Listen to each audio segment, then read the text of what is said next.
Ok, livros de fevereiro, março e abril, por ordem do qual eu gostei menos, para o qual eu gostei mais. Uma edição muito de ficção científica. Em primeiro lugar, o Alfred Bester, The Stars My Destination, que tem uma capa porreirinha, que é um clássico de sci-fi inspirado na história de vingança do Conde Monte Cristo.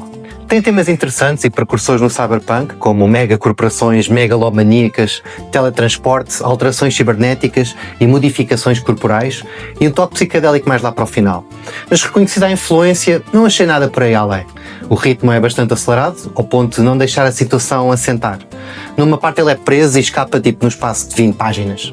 Achei simplista, mas para 1956, nota-se que é muito influenciado pelo estilo mais pulpy dessa altura. É um livro bom para quem tem ADD ou quer um James Bond no espaço, mas com um anti-herói com a cara tatuada de tigre. Rau! A seguir temos o Maze of Death, do Philip K. Dick, aquele que é provavelmente o meu autor favorito, que é uma categoria que está sempre a mudar, de quem eu tenho tentado ler algumas coisas que me escaparam até agora. É frito, mas não tão frito como o normal PKD. É uma história mais parecida com um mistério policial no espaço, em que as personagens vão sendo mortas, uma a uma, e se tenta descobrir o culpado. A melhor parte é que, como background, como se nada fosse, o Dick cria um novo tipo de religião, onde as preces das pessoas são atendidas por aspectos diferentes de Deus, que são 4, 3 boas e uma má. Ele cria uma mitologia fascinante que seria uma das melhores partes da bibliografia de um autor normal, mas que para o Philip K. Dick é apenas um detalhe num dos seus livros menos falados, o que demonstra o seu gênio.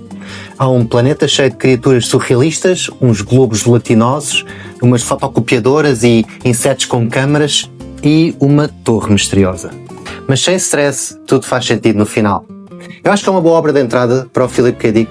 Não só os conceitos são fáceis de entender, a história é muito centrada e nada é tudo tão abstrato e subjetivo como é normal nas obras dele.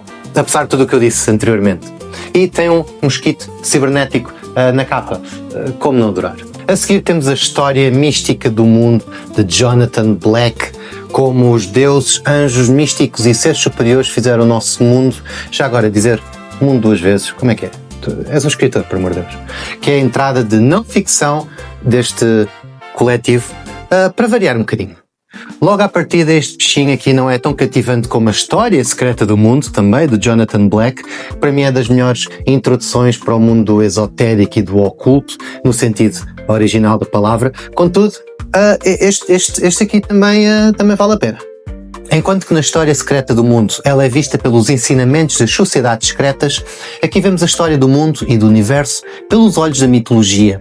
O Jonathan Black vai misturando os mitos de múltiplas culturas, encontrando paralelos entre as mesmas e com descobertas científicas atuais, para pintar uma história, com H grande, que envolve deuses, heróis, criaturas e humanos. Não só é interessante para quem quer um apanhado geral da mitologia, mas acima de tudo para saber o que muitas delas têm em comum, não só umas com as outras, mas com a atualidade, como por exemplo em contos infantis. Vamos basicamente contando a mesma história desde o início dos tempos, mas de forma diferente, consoante a nossa cultura em que nos encontramos. É porreiro, pá, mas leia o outro primeiro. E também está cheio de desenhos bacanos e interessantes que ajudam a ilustrar todas as histórias mirabolantes que encontramos ao longo destas páginas. Quero só chegar até ao fim do livro, por isso é que eu ainda estou a falar sem dizer realmente nada em concreto. Próximo. Ok, em circunstâncias normais, qualquer um dos próximos 3 livros poderia estar em primeiro. Contudo, recentemente tenho dedicado a ler bangers, ou seja, clássicos. Por isso, o próximo livro fica apenas em terceiro. Em terceiro lugar temos a Ursula K. Le Guin com The Left Hand of Darkness, aqui com uma das capas originais, das edições originais, que eu comprei em segunda mão, muito a correr. Os Despejados, ou The Dispossessed, da mesma autora, é dos meus livros de ficção científica favorito de sempre, mas este aqui não é tão bom, porque os temas não são tão interessantes para mim, que é o que acontece no outro, mas continua a ser bastante bom e lá está, um clássico. Primeiro, a prosa e escrita de Le Guin são incríveis, mesmo quando ela ainda era bastante nova. Segundo, um dos temas principais deste livro é um estudo sobre o género e a identidade e as circunstâncias que cada um influencia. Quando um secto da população fala deste livro, parece que ele é uma palestra feminista, mas eu não achei nada isso de todo. Ela tem as suas opiniões, claro, mas não os aborda de forma sentenciosa, preachy. Ela trata o tema de forma justa e serena. Para além de que é apenas uma parte do livro. Temos world building incrível no mundo gelado, temos intriga política sobre um enviado de uma civilização superior a tentar entender e cair nas boas graças de duas culturas diferentes, uma monarquia e outra mais socialista, ambas com os seus problemas. Só não está mais alto porque o último terço do livro é só uma caminhada gigantesca pelo gelo que eu pessoalmente achei um bocadinho maçadora. Mas mesmo assim continua a ser uma boa recomendação, nem que seja para desfrutar da prosa de Le Guin. Mas sim, prioridade ao Dispossessed, por favor, vale muito a pena. Em segundo lugar, temos o Scanner Darkly, do Philip K. Dick. Olha ele aqui a agarrar numa droga.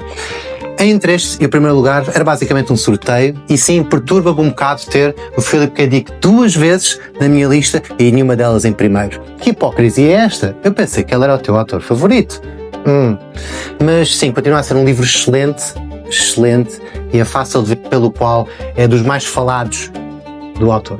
Ele pegou na sua paranoia, nas incertezas sobre a realidade, nas suas questões existenciais típicas e removeu as suas divagações e loucuras mais abstractas para criar um livro perfeito do Philip K. Dick para o mainstream. Não é de todo simplificado, mas é tudo bastante perceptível, ainda mais, a meu ver, do que no Maze of Death, o que era um esforço consciente do Philip K. Dick.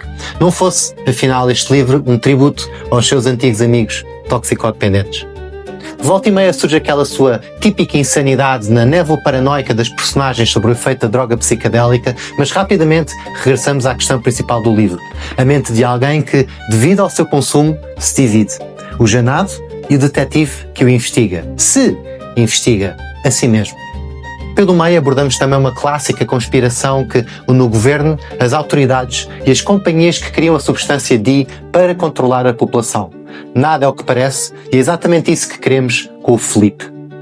É leitura obrigatória para fãs, curiosos, paranoicos e psiconautas. E o filme também é fixe, vale a pena. Tem o Alex Jones antes de ele enlouquecer.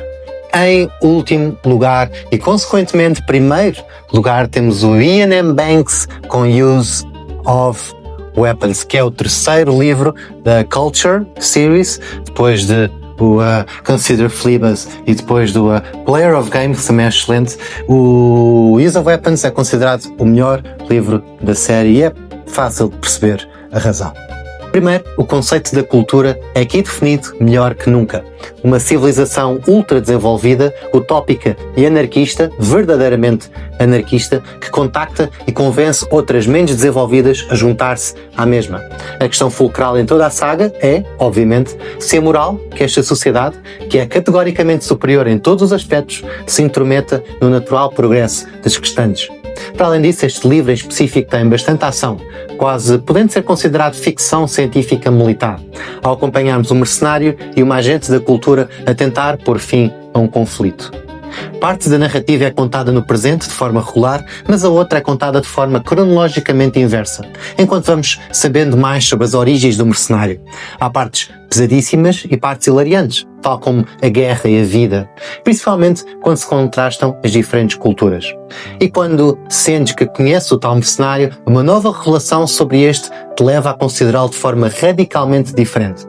Não é preciso gostar de ficção científica para apreciar esta história. O próprio Iain Banks escrevia vários tipos de narrativas e acho que quem se fincar nesta vai sem dúvida sair satisfeito. Tanto o Use of Weapons como o anterior, o Player of Games, são ambos bastante recomendáveis, mas para esta lista o que conta é este aqui, o Use of Weapons, que ficou em primeiro lugar. Parabéns ao Iain Banks pela posição desta lista bastante de renome.